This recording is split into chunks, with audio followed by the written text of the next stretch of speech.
Sa pananalasa ng Bagyong Julian na may international name na Kraton sa Taiwan ay aabot na sa halos 10,000 mga residente doon ang inilikas na dahil sa mga naitalang pagguho ng lupa at pagbaha sa ilang lugar. Maraming naapektuhang mga residente kabilang na ang ating mga overseas Filipino workers o mga OFW roon. Kaugnay nito ay naging maagap ang Iglesia ni Cristo sa paglingap sa mga naapektuhan. Alamin natin ang detalye sa report ni Vin Pascua.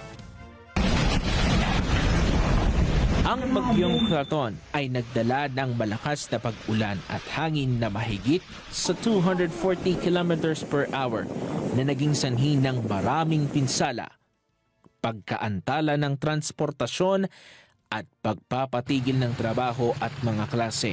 Dahil dito, maraming OFW ang naapektuhan ang kabuhayan. Napakahirap po ang aming pagbiyahe mula po sa aming tinutuluyan patungo po sa aming pinagtatrabahuhan. At noong lumala na po ang aming sitwasyon at magupit na po ang bagyo, ay nagdeklara na po nakanselahin na po ang aming pasok sa trabaho. At ito po ay labis na nakaapekto po ito sa amin sapagkat ang policy po ng aming kumpanya ay no working pay.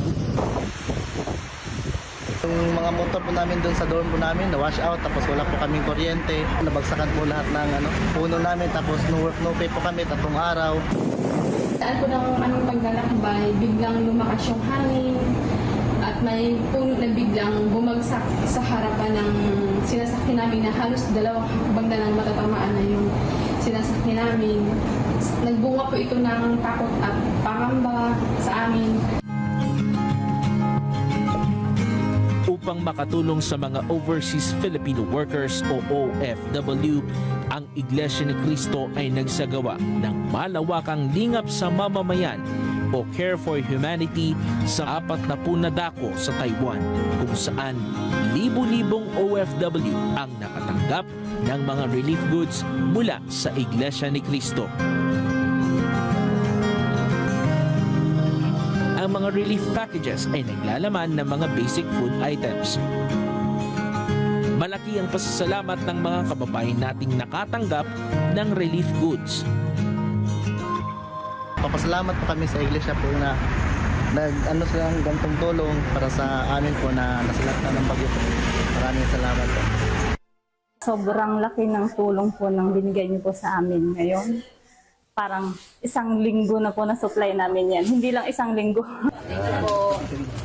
At ako'y nagpapasalamat na kinumbida ako ng Iglesia ni Cristo at binigyan ako ng hikap na sanggol. Hindi po ay nagpapasalamat ng napakarami sa tagapamahala sa napakabilis at agaran pong pagbibigay nila ng tulong dito po sa bansang Taiwan.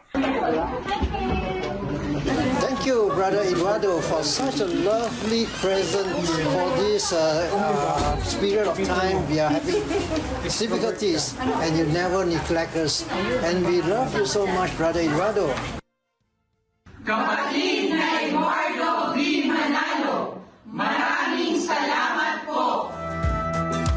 Ang inisyatibong ito sa Taiwan ay bahagi ng pandaigdigang gawain ng Iglesia na makapaghatid ng tulong at pag-asa sa mga taong nasa pagsubok saan mang panig sila ng mundo naroon.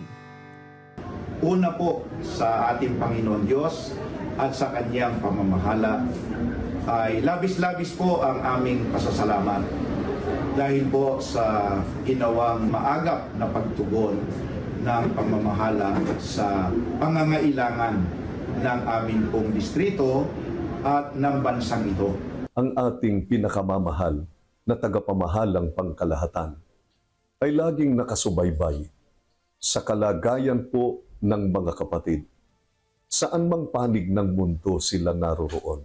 Kaya po ipinasya nila ang ganitong paglingap sa mga kapatid nating OFW at sa mga hindi pa kaanib sa Iglesia ni Cristo.